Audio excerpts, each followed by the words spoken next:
Não é só a vestimenta austera que identifica os mais de 6,5 milhões de testemunhas de Jeová em todo o mundo. Eles fazem parte de uma religião estruturada em 236 países. Conhecidos pelo poder da pregação, falam nas congregações e nas ruas dos diversos pontos do planeta, usando os mesmos termos e abordando os mesmos assuntos a cada semana. Isto graças a um imenso parque gráfico que imprime e distribui milhões de exemplares da Bíblia e publicações, que transformam o encontro de hoje em Porto Alegre igual ao de Nova York. Seguidores do cristianismo não acreditam em santos, só em Deus Jeová e nos ensinamentos da Bíblia. Destas páginas, eles retiram orientação para a vida e práticas controversas, como a rejeição do uso do sangue na alimentação e na medicina. Acreditam que para Jeová a vida está no sangue e por isso ele é sagrado. Desde o tempo do dilúvio, quando foi a primeira proibição da questão do sangue, até o tempo após Cristo, quando estavam os apóstolos, sempre Deus disse que o uso do sangue não deveria ser feito. Diariamente, nas salas de cirurgia de todo o país, este ensinamento da religião Testemunha de Jeová é colocado à prova. Como eles não aceitam usar sangue de outra pessoa em procedimentos hospitalares, a transfusão acaba se tornando um dilema para pacientes e médicos. De um lado, o direito à crença religiosa e de outro, o dever de salvar vidas. Equilibrar estes dois pontos de vista tem sido um desafio. Para testemunhas de Jeová que já estiveram entre a vida e a morte, vale o direito de escolha de não querer violar as leis de Deus.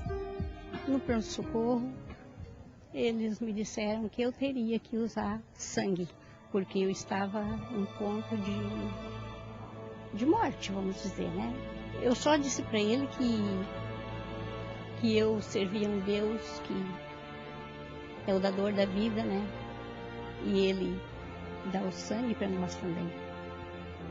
E eu não queria falhar com ele. E que eu estava nas mãos dele. Acharam que eu não ia sobreviver, né? Mas eu me peguei na mão do Criador e se eu tivesse ido também não tem problema, porque nós temos a esperança de uma ressurreição. Mas nós não vamos lá no hospital para morrer, nós temos remédio que substitui, é só querer.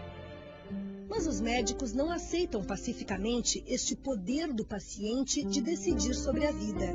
O Conselho de Medicina afirma que o julgamento clínico cabe ao profissional. O Conselho Federal de Medicina já normatizou esse assunto. Em iminente perigo de vida, o médico está autorizado a fazer a transfusão de sangue. Se tratando de procedimento eletivo, que o seu código de ética, através do seu artigo 8º, impede que o profissional tenha qualquer espécie de restrição à sua atividade profissional.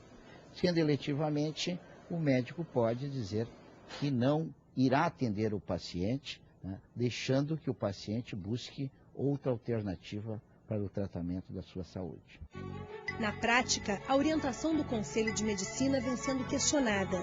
Em 1993, surgiu no maior hospital público do Rio Grande do Sul o primeiro comitê interdisciplinar de bioética do país. O objetivo é ajudar pacientes a tomarem decisões difíceis sobre tratamentos frente a questões religiosas e éticas. Em 13 anos de atendimentos, eles já enfrentaram mais de 200 casos envolvendo testemunhas de Jeová. É uma surpresa para alguns profissionais ainda quando um paciente diz assim, me deixa morrer porque eu não quero receber sangue, quando uma medida, do ponto de vista médico, relativamente simples, que é uma transfusão, pode representar a diferença de vida e morte. Vantagem respeitada são casos extraordinariamente dramáticos, mobilizam não só os médicos, toda a comunidade dos profissionais da saúde fica extremamente mobilizado por essas situações, mas é um direito do paciente. O paciente tem esse direito e eles são respeitados. Para fazer a intermediação entre a rede de saúde e os pacientes testemunhas de Jeová, a religião criou a COLI, Comissão de Ligação com os Hospitais. São 1.600 no mundo e 91 atuando no Brasil há 16 anos. A COLI fornece aos profissionais uma pasta padronizada no mundo inteiro com informações sobre alternativas de tratamento. e ajudam os pacientes a buscar atendimento com médicos cadastrados. Só na capital gaúcha, são 170 médicos que aceitam tratar testemunhas de Jeová sem o uso de sangue. Quando existe uma situação de emergência, um acidente, né, alguma coisa que não seja eletivo, nós procuramos passar as informações para os médicos que estão atendendo. Se o médico não quiser atender o paciente testemunho de Jeová, nós compreendemos, é uma questão também da consciência dele, que nós respeitamos, nós procuramos fazer a transferência desse paciente para um outro hospital ou para um médico que esteja disposto a aceitar o caso. A partir do momento que se consegue em qualquer lugar do mundo uma pesquisa, algo que foi feito, um medicamento, um tratamento, que possa ser uma alternativa à transfusão de sangue, isso é repassado para todos os membros das colinas no mundo inteiro, que existem em todos os lugares, né? E essas informações são distribuídas aos médicos. E eles deixam claro que não aceitam a transfusão. Usam na carteira um documento informando diretrizes para a equipe médica em caso de acidente, por exemplo. É uma procuração reconhecida em cartório, nomeando representantes legais para tratar sobre escolhas de tratamento e terapias vitais. Uma segurança a mais para que não aconteça o que na avaliação deles seria o pior. Se alguém receber uma transfusão de sangue, o sentimento que ele vai ter, provavelmente, cada pessoa uma, né? Mas provavelmente é como se tivesse sido estuprado, seu corpo violado. É este realmente o sentimento mais forte.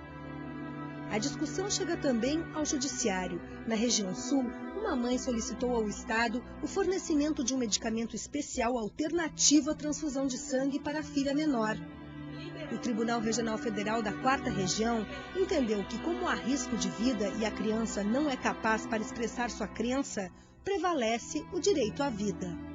Se entendeu que naqueles casos extremos em que só a transfusão fosse o tratamento eficaz, o médico estava autorizado a proceder a esse tratamento único e eficaz para afastar o risco de vida.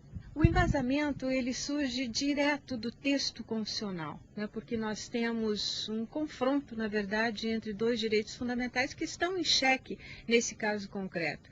De um lado, a liberdade de crença religiosa que a Constituição assegurou, mas de outro lado, e o que foi preponderante no caso concreto, o direito à vida e principalmente a vida de uma criança, de uma menor de idade.